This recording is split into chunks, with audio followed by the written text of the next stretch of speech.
Many are thinking if Donald Trump continues to hit on some of these themes, he might actually start to get out in front of her. Donald Trump promising to create more jobs, and that will, perhaps need that because of the disappointing report you got out today. Here he is. Watch.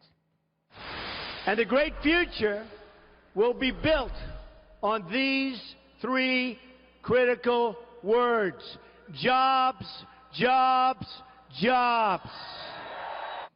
All right, today we saw the economy added only 151,000 jobs. In August, economists were estimating 180,000. And the labor force participation rate, the number that shows how many people are actually working, it remains unchanged at 62.8%. We're talking about levels we haven't seen since the 1970s. And yet Hillary Clinton is out there saying this about our economy. Watch. President Obama's job, one that he did not ask for but was handed to him, was to save us from a second Great Depression, and that is exactly what he did. Of course, that was 8 years ago, right? Anyway, joining me right now with his thoughts on these new poll numbers that just crossed that show Hillary Clinton and Donald Trump in pretty much a tied position right now. Former U.S. Assistant Secretary of Labor, Al Angrisani. Good to see you, Al. Good to see you.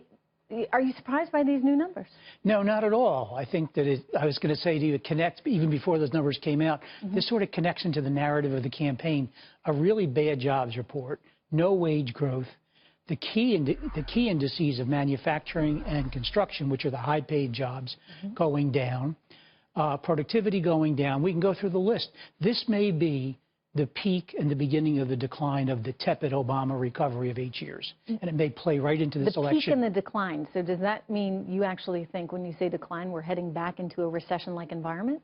Well, there are a lot of people that think that with GDP 1% less than last year, which is like a 50% cut, that except for the free monetary policy that we have, which interest rates should have been raised over years ago, that we are slipping into a recession. In terms of the political significance of this, as we just reported, of course, there's this new poll which shows the two candidates essentially tied. The economy plus, I guess, the lack of likability among voters here in the U.S. when it comes to Hillary Clinton, is this something that you think could actually help him in his path to the White House? Yes, if he stays on the right issues, right? And we stay on jobs and creating jobs. And the fact that this has been a non-recovery recovery, the bar was so low that we really haven't had a traditional recovery, and that we could be pushing into a recession. Al, let me just ask you a question about that. I mean, you think about the 1930s and the struggles that we had during the Depression, yet there was a big bounce back after. I mean, and every single recession we've had, historically speaking, you have seen a big bounce back. I mean, you're talking 6%, 7% growth. This, however, was entirely different. Why?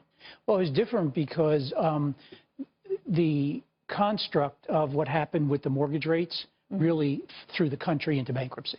The banks were, in my opinion, fundamentally bankrupt. And the steps that were taken to basically print money to fill up the coffers of the banks was the first priority, not an economic recovery. So what we've been doing for the last 8 years is printing money, getting our banks healthy. And now the question is, how do we grow the economy? For the last 8 years, the economy really hasn't grown. And I think I know what you're going to tell me. Lower taxes, less regulation.